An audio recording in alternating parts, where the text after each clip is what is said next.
ठीक, हाँ, तो गोइंग प्लेसेस अब देख लेते हैं। लास्ट चैप्टर गोइंग प्लेसेस, कहानी किसके, सूफी की है, सूफी है इसके अंदर, और कौन कौन है हमारी,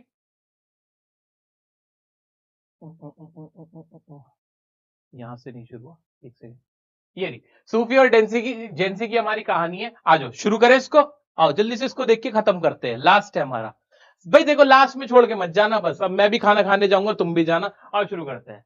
सूफी टीनेज गर्ल है, उस फील्ड में ड्रीम्स है, उसके अंदर एम्बिशंस है, उसकी फैमिली की फाइनेंशियल कंडीशन अच्छी नहीं है, बिस्किट फैक्ट्री में she works at a biscuit factory में काम करती है, दोनों सहेलियां सूफी और जेंसी। सूफी डे ड्रीमिंग करती है, जेंसी डे ड्रीमिंग नहीं करती है। सूफी क्या करती है, और देखते हैं, सूफी, जेंजी, और क्या है, हाँ, दोनों की क्या क्या खासियत, सूफी क्या है, टीनेजर है, दोनों ही टीनेजर हैं, ये डे ड्रीमिंग करती है, उसकी फैमिली की फाइनेंशियल कंडीशन अच्छी नहीं है, और उसका एक ब्रदर भी है, क्या है, उसका एक ब्रदर भी है, वो उस ब्रदर से अपनी फेक स्टोरी सुनाती है।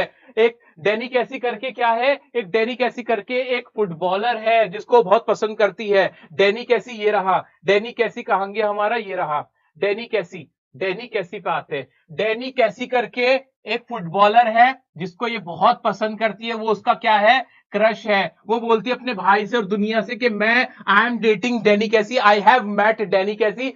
शी शी क्लेम्स, क्या क्लेम्स करती है, that she has met Danny Casey, she is dating Danny Casey, जबकि ये सच नहीं होता, ये उसकी क्या होती है, डे ड्रीमिंग होती है, किसकी, सूफी की। जेंजी उसकी जो फ्रेंड है उसको बोलती भी है कि डोंट डू डे ड्रीमिंग, आप ये सब मत करो, we have to be practical, तुम्हें प्रैक्टिकल होना चाहिए और ये सब चीजें नहीं करनी चाहिए। सूफी का एक सपना भी है एक मेकअप आर्टिस्ट बनने का, कि वो एक मेकअप आर्टिस्ट बन जाए, है ना, लेकिन एक मेकअप स्टूडियो खोले, लेकिन वो उसके पास इतने पैसे नहीं है, वो ये सब नहीं कर पाएगी, ये वो सब नहीं कर पाएगी।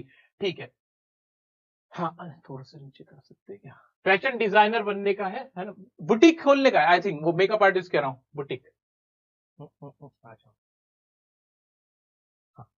और उसका जो भाई है जो, वो उसको कहानियां सुनाती रहती है, लेकिन उससे भी कुछ नहीं होता है, बल्कि लास्ट में वो क्या क्लेम करने लगते हैं, एक बार उसकी फैमिली कहां जाती है, एक फुटबॉल मैच देखने जाती है, जहां जो डैनी कैसी होता है, ये डैनी कैसी जो होता है, उसके गोल की वजह से टीम जीत जाती है।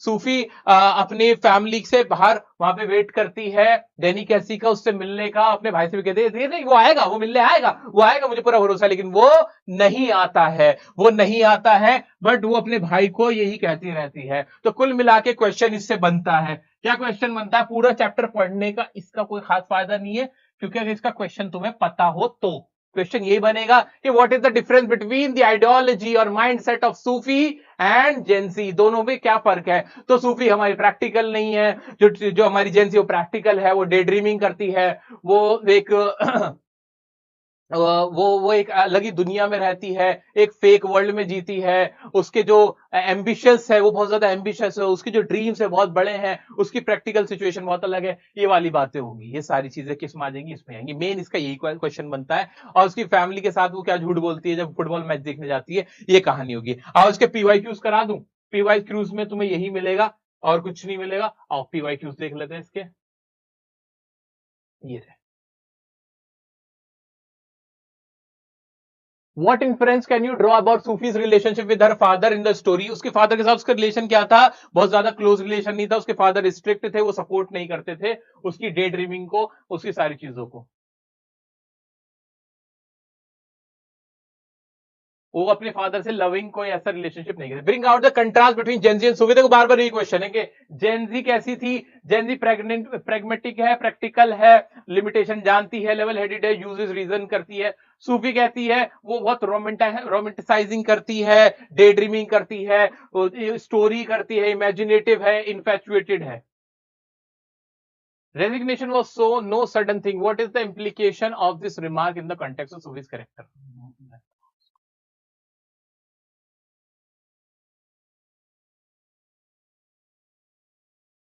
एक क्वेश्चन है, Gen Z knowing they were both earmarked for the biscuit factory became melancholy. What inference about जेंजी's characters is drawn from the above line? इस लाइन से तुम्हें क्या समझ में आता है कि जो जेंजी वो रियलिस्टिक गर्ल है, डजंट लिव इन ड्रीम्स, और ड्रीम्स में नहीं जीती है, वो सिंपैथाइज करती है सूफी को, उसकी केयर करती है एज अ फ्रेंड, बट सूफी उसकी बात को नहीं मानती है।